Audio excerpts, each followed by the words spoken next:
謝余華啊！我從香港過嚟，啲醫護人員都好照顧我，我好推薦大家過嚟呢度整嘅。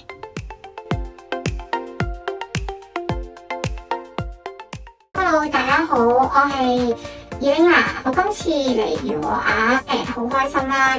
我本身之前5年前打過針，咁就有硬塊，之後個醫生都好專業，全部幫我清走晒出嚟。依家整到個胸型都好靚，咁同埋啲姑娘嗰啲都好好。我本身都係第一次做手術，咁就佢哋可以安慰到我，又令到我冇咁緊張。今次其實一啲都唔痛，我都好推薦今次隆胸手術。